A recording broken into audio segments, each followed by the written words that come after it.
Gundam.tk presents Infinite Justice.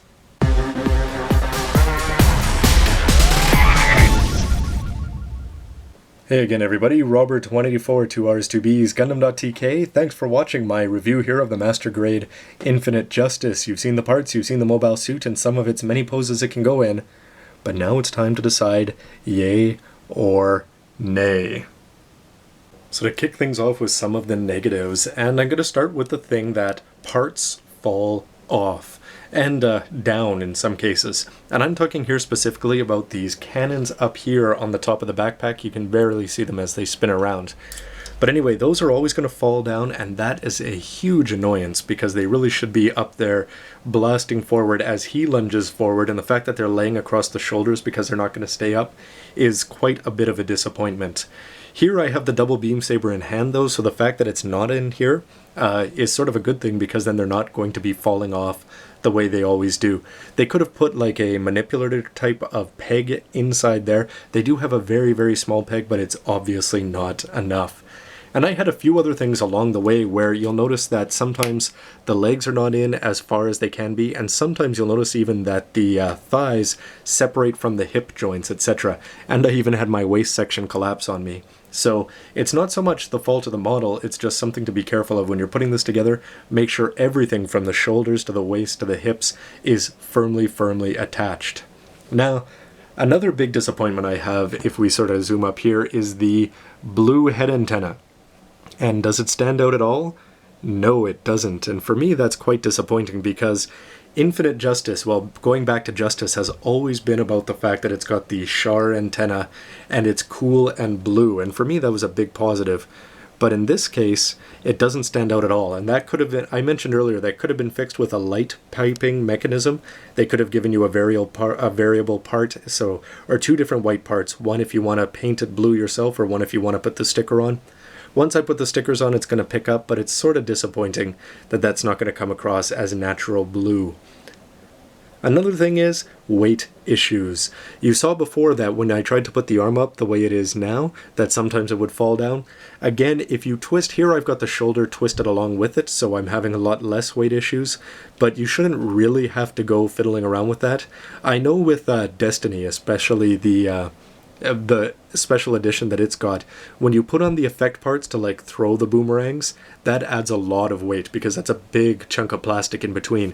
But just by adding on an effect part like that, it shouldn't cause the whole arm and shield to come collapsing down.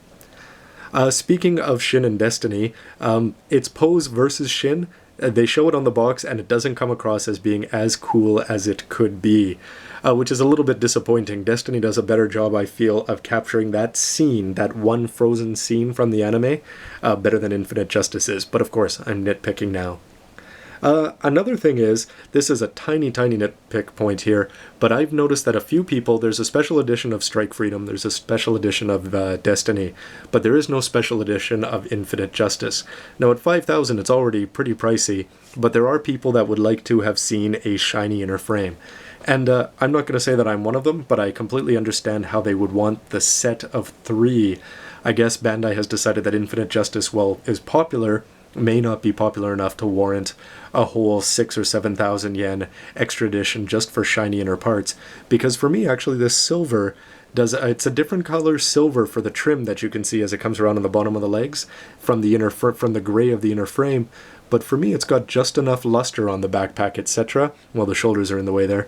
But I'm quite happy with it the way it is.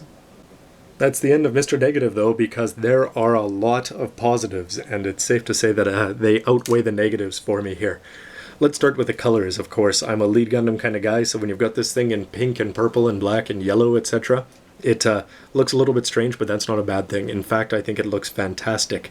And the original designers of this mobile suit did a great job, just the way that they had the white trim on everything, from the legs, going around the back of the knees, on the chest, sticking up on the shoulders, and of course above the V-fin.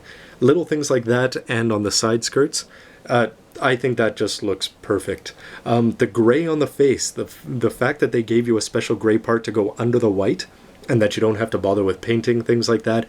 The extra details, like they have the gray Vulcans and the clear Vulcans even on the chest, huge bonuses that just make this probably one of the most colorful, and it's going to catch the eye of anybody who walks past your shelf. Now, to go with the colors though, you've got to have some decent posability, and this has that in spades. And I'm going to say that it's a little bit frustrating, but ultimately satisfying.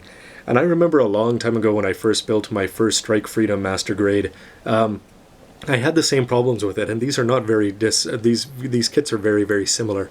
But this is going to come down to the fact that you've just got to be careful when you're putting all of the joints in together, because if you don't put them in just right, then they're going to fall out and you're going to have problems with there. And the legs, you're going to have him standing up, what you think is like, you know, sort of standing at ease in military terms with the legs just slightly spread, and it's not going to balance.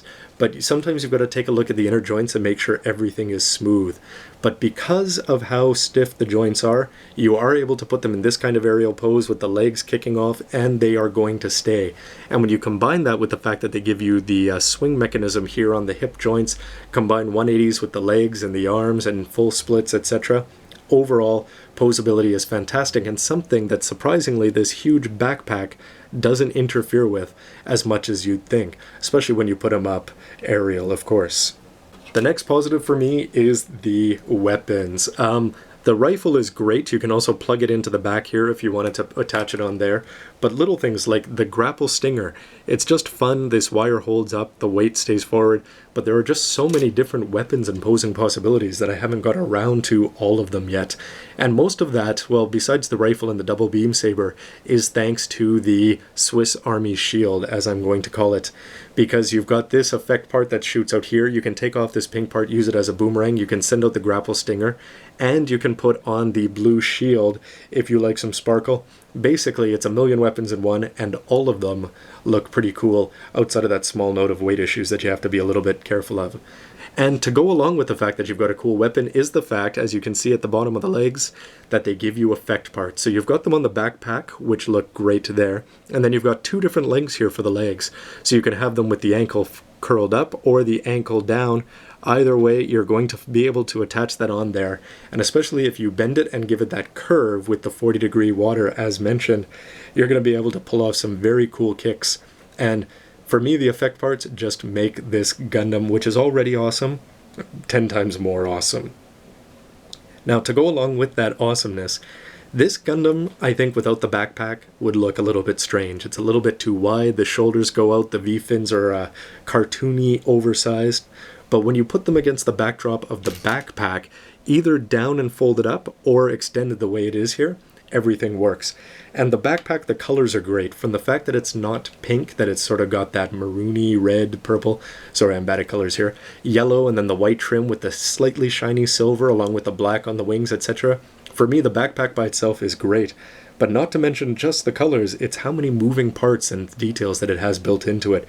The fact that when you pop the things out, the wings swing out automatically. You can slide the cannons forward and back. You can bring that forward and use that as a weapon, so that the yellow part is going to go stab somebody as he ejects the backpack and uses that as a stabbing weapon.